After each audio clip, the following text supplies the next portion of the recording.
Once again, that $20 Amazon pump saves the day. Doing a radiator change in your garage without making a mess. Now I have a pan at the bottom, and it's good to have that pan at the bottom so when I take the bottom hose off that, we get what we need. Got the fan on the side. The radiator has some damage. You can actually see there where it started leaking. I hate that I don't have a thermostat right now because I'd like to put one of the Rice Performance thermostats in there because Texas temperatures 118, 120, it survives, but without AC because it just gets so hot. And well, of course, this pump always saves the day. Hit it on, start sucking the coolant right out. Gotta love it. Put the coolant in this other spare gas can, quickie, 2 gallon, and everything works out for you in the end. It is at least the one way to make this work. Coolant instantly gets pulled out, keeps me without a mess, and while it's pulling coolant, I can be like doing the rest of what I've got to do here.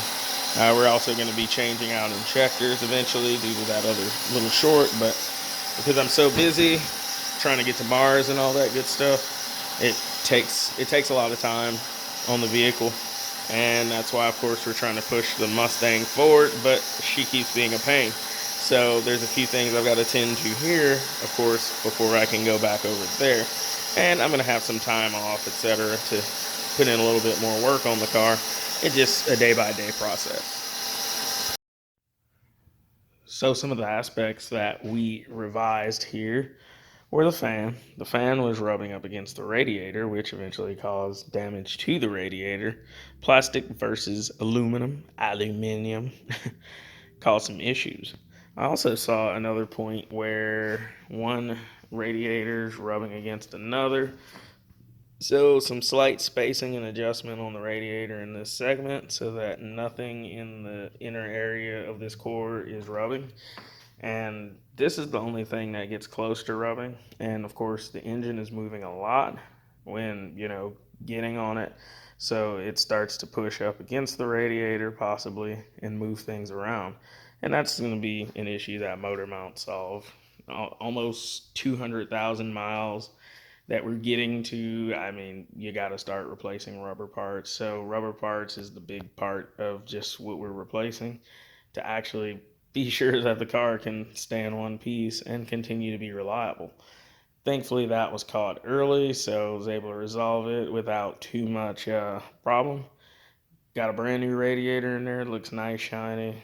So we're just going to move forward from there and continue to fill coolant. You always fill your coolant at the crossover, and then you top everything else off, start the car, let everything bleed, and then you continue to fill up, and then you drive the car lightly, and then you come back and ensure that your levels are topped off well once everything cools off and it's not under pressure anymore. So you'll run that process and we'll get the car running and out and about. I didn't drain the engine, so the engine itself shouldn't be bad off. It'll just be the radiator, and we'll allow the degas bottle to take on some of that air that does get pushed out, and then we'll keep everything topped off. And that's pretty much how you do that. So with the radiator installed, now I notice not getting that overheating problem anymore, and that's always nice. Radiator's probably on its way out, and you get that type of situation, but I also repositioned the fan a little bit. The fan's repositioned in a way that it lines up more with the radiator, and it's not rubbing into the radiator, at least from what I can see. So this will actually allow air to flow through. Radiator's not vibrating as much, and I'm probably going to make a few more fine adjustments because I spaced the radiator back. I spaced the fan back from the radiator. So we'll look at how it works out, and then we will continue from that point. But no coolant leaks, coolant is bled, and everything looks as it should. So check your spacing from your radiator and your fan when you're having some cooling issues.